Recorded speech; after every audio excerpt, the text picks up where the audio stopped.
कश्मीर के पहलगाम में जब पाकिस्तान ने हिंदुओं को चुन चुन कर उनकी पहचान की वजह से मारा था, उस दिन ये तय हो गया था कि कुछ बहुत बड़ा होने वाला है।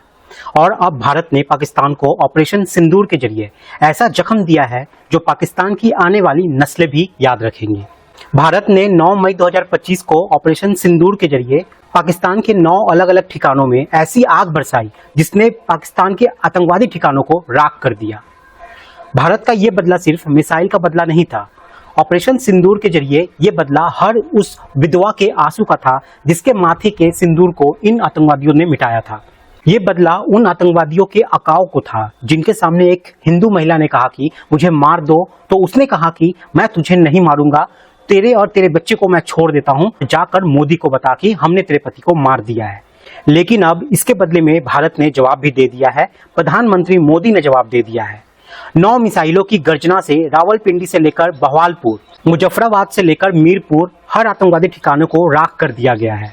ऑपरेशन सिंदूर 2016 की सर्जिकल स्ट्राइक और 2019 के बालाकोट स्ट्राइक से कहीं बड़ा है, क्योंकि पाकिस्तान सर्जिकल स्ट्राइक को हमेशा से नकारता आया है। लेकिन आज वही पाकिस्तान दुनिया के सामने अपने आप को विक्टिम दिखाने की कोशिश कर रहा है। वो डर रहा है, कांप रहा है। एक तरफ वो भारत से लड़ने की कोशिश कर रहा है और दूसरी तरफ दुनिया से वो भीख मांग रहा है कि भारत से हमें बचा लो। ऑपरेशन सिंदूर इस नाम से हमें गर्व होना चाहिए और हमें गर्व भी है। ऑपरेशन सिंदूर का नाम सिंदूर ऐसे ही नहीं रखा गया। ऑपरेशन सिंदूर का नामकरण भारत संस्कार और भारतीय सेना की ओर से एक शक्तिशाली संदेश है। सिंदूर हम सभी जानते हैं कि भारतीय संस्कृति में नारी के सुहाग, सम्मान और अटूट विश्वास का प्रतीक होता है। पहलगाम में जब आतंकवादियों ने हिंदुओं की जान ली, उन हिंदू महिलाओं को विधवा बनाया, उसके माथे का सिंदूर छीना और उन्हें जिंदा छोड़कर यह एहसास कराया कि हम तुम्हें अपमानित कर रहे हैं, तुम्हारा सुहाग छीनकर। भारत ने इसलिए इस ऑपरेशन को ऑपरेशन सिंदूर का नाम दिया और सारी दुनिया को यह बताया कि यह बदला केवल सैन्य कार्यवाही नहीं है, बल्कि हर उस महिला के आंसुओं का जवाब है जिसने अपनों को खोया था। ऑपरेशन सिंदूर हर उस विधवा को एक सच्ची श्रद्धांजलि है जिसके सुहाग को आतंकवादियों ने छीना था। ऑपरेशन सिंदूर उन आंसुओं का जवाब है जो विधवाओं की, उनके बच्चों की आंखों में बहे थे। और ये नाम सारी दुनिया को बता रहा है कि भारत अपने लोगों के सम्मान, उनकी रक्षा करने के लिए कितना संवेदनशील और कितना दृढ़ है। ऑपरेशन सिंदूर भारत की सांस्कृतिक संवेदनशीलता और आतंकवाद के खिलाफ अपनी अटल प्रबद्धता और उनकी नागरिकता की रक्षा की जीत जाहिर करता है। ऑपरेशन सिंदूर से पहले लगातार हम और आप ये सोच रहे थे कि भारत सरकार कार्रवाई क्यों नहीं कर रही है, क्योंकि सर्जिकल स्ट्राइक 11 दिन में ही हो गई थी, एयर स्ट्राइक 12 दिन में हो गई थी, लेकिन इस बार 14 से 15 दिन हो गए थे। लेकिन भारत सरकार ये जानती थी कि पाकिस्तान इसका इंतजार कर रहा है और इसलिए इस बार पाकिस्तान को बेवकूफ बनाया गया, उसे मॉक ड्रिल के भ्रम जाल में फंसाया गया। 6 मई 2025 को भारत की तरफ से ऐलान होता है कि 244 क्षेत्रों में मॉक ड्रिल किया जाएगा। भारत ने ये संदेश दिया कि 1971 के बाद ये पहला अभ्यास ऐसा होने वाला है। लेकिन उस मॉक ड्रिल का मकसद पाकिस्तान को भ्रम में डालना था और पाकिस्तान उस भ्रम में फंसा भी।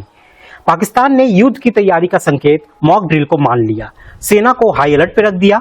उसकी खुफिया एजेंसी भारत के अगले कदम पे अनुमान लगाने में लग जाती है, उलझ जाती है। लेकिन यहीं पर भारत ने तैयारी की और फिर पाकिस्तान के 9 ठिकानों पर आतंकवादियों के अड्डों को तबाह कर दिया। अब पाकिस्तान दुनिया के सामने रो रहा है। वो दावा कर रहा है कि भारत ने उनके नागरिक क्षेत्रों को निशाना बनाया। पाकिस्तान ये दावा करने की कोशिश कर रहा है कि हमने बच्चों को निशाना बनाया, साथ ही लंबी लंबी झूठी झूठी कहानियां बना रहा है।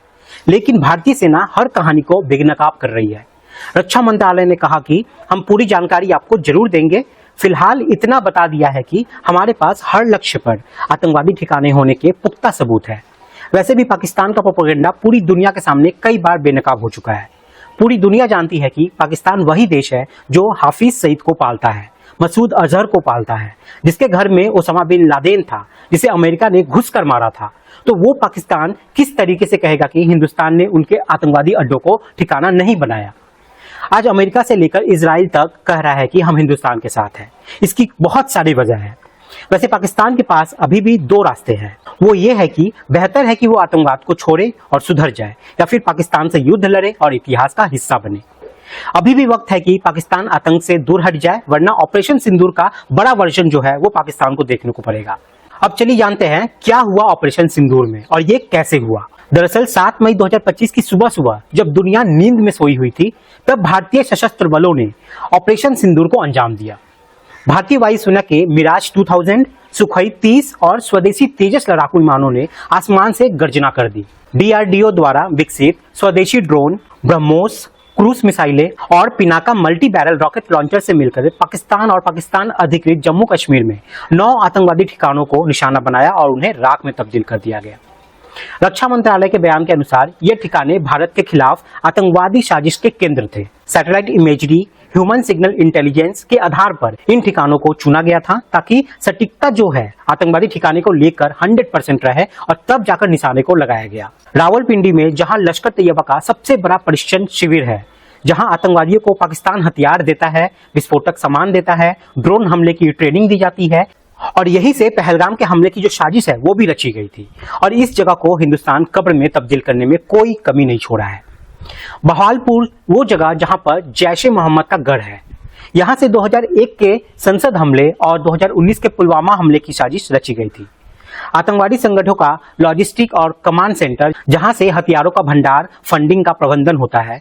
कहा जा रहा है कि यहां पर 50 टन से ज्यादा गोले बारूद थे जो भारत की स्ट्राइक में नष्ट हो गए हैं। मीरपुर घुसपैठियों का प्रशिक्षण केंद्र, जहां आतंकवादियों को भारत में प्रवेश करने की ट्रेनिंग दी जाती थी। यहाँ पर कई आतंकवादी थे जो अब सीधा निकल गए हैं। कराची के भी कई बाहरी इलाकों की बात की जा रही है, साथ ही एक गुप्त ठिकाना जहां से साइबर हमले और ड्रोन ऑपरेशन की योजना बन रही थी। ये ठिकाना लश्कर के साइबर यूनिट का हब माना जाता है, इसे भी निशाना बनाया गया था। खैबर पख्तूनख्वा के पास सीमा पर लॉन्च पैड, जहां से आतंकवादी भारत में घुसपैठ की साजिश रच रहे थे, यहाँ भी 20 आतंकवादी ढेर किए गए हैं।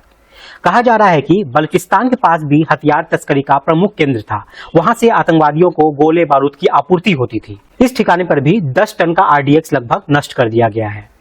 पीओके के आसपास गुप्त इलाके जहां भारी मात्रा में आतंकवादी और हथियार थे, उन्हें भी ब्रह्मोस मिसाइल से नष्ट किया गया। हालांकि इनमें से कई जानकारी जो है वो सोर्सेस के हवाले से आ रही है, इसलिए जानकारी अभी थोड़ी आगे पीछे हो सकती है, क्योंकि अभी भी भारतीय सेना की तरफ से आधिकारिक ऐलान का इंतजार हो रहा है। ये जानकारी सोर्सेस के हवाले से अखबारों के जरिए हिंदुस्तान, पाकिस्तान और दुनिया की तमाम मीडिया एजेंसी है उनके जरिए निकाली गई है। लेकिन एक बात जो स्पष्ट तौर पर भारतीय सेना ने कही है कि यह हमला संतुलित हमला था, जिससे ताकत का प्रदर्शन तो था ही, लेकिन युद्ध से परहेज था। भारत ने आतंकवादी ठिकाने को तो निशाना बनाया, लेकिन पाकिस्तान की सेना को निशाना नहीं बनाया गया। पाकिस्तान की आवाम को निशाना नहीं बनाया गया, रिहायशी इलाकों को निशाना नहीं बनाया गया, बच्चों को, औरतों को और पुरुषों को निशाना नहीं बनाया गया। इसकी वजह थी कि भारत पाकिस्तान से युद्ध नहीं चाहता है। भारत चाहता है कि पाकिस्तान को यह एहसास कराया जाए कि जो तुमने पहलगाम में किया, जिसको पाल पोस कर बड़ा किया, उसको नष्ट करने की क्षमता हमारे अंदर खुद ब खुद है। इसके लिए हमें किसी की सहायता की जरूरत नहीं है, इसलिए हमें छेड़ो मत, छेड़ोगे तो छोड़ेंगे नहीं। इसलिए भारत ने सैटेलाइट इमेज सिग्नल इंटेलिजेंस के साथ सटीक हमला किया है, ताकि पाकिस्तान को जवाब देने का मौका ना मिले। मॉक ड्रिल के जाल में फंसाकर हमला किया और यह हमला पाकिस्तान को एक संदेश है, जिसमें भारत दुनिया को यह भी बता रहा है कि यह नया भारत है, जहां पर हम लोगों को उकसाते नहीं हैं। हम पहले हमला तो नहीं करेंगे, लेकिन हम बर्दाश्त भी नहीं करेंगे। इसलिए आज हम कह रहे हैं कि ऑपरेशन सिंदूर भारत के केवल एक सैन्य जीत नहीं है, ये भारत के अमर गौरव, उसकी सांस्कृतिक ताकत, उसके अजय संकल्प की गाथा है। ऑपरेशन सिंदूर आज उन तमाम विधवाओं के लिए श्रद्धांजलि है जिनके सुहागों को आतंकवादियों ने छीना था। ये उन तमाम महिलाओं के सम्मान की रक्षा थी जिन्हें आतंकवादियों ने धमकाया था। ये पाकिस्तान के लिए एक अंतिम चेतावनी थी, जो देश मसूद अजहर, हाफिज सैद और उसामा बिन लादेन जैसे आतंकवादियों को पनाह देता है। यहाँ पर यह संदेश था कि भारत को छेड़ो मत, और छेड़ोगे तो भारत तुम्हें भी नहीं छोड़ेगा। अब पाकिस्तान चाहे जो नौटंकी कर ले, बच्चे को ढाल बना ले, औरतों को ढाल बना ले, आम जनता को ढाल बना ले, दुनिया के सामने पीड़ित बन ले, लेकिन सारी दुनिया के सामने भारत ने देख ही लिया है कि भारत बदला लेना जानता है और चाहेगा तो वो कुछ भी कर सकता है। भारत ने न सिर्फ आतंकवादी ठिकानों को ध्वस्त किया, बल्कि पाकिस्तान के आतंकी साम्राज्य की कमर ही तोड़ डाली है। और ऑपरेशन सिंदूर को भविष्य में इतिहास के स्वर्णिम पन्नों में उस गाथा के तौर पर सुनाया जाएगा, जिसमें भारत ने अपने लोगों, अपने सम्मान, उनके देश की महिलाओं के सिंदूर का सम्मान बचाने के लिए प्रलय मचा दिया है।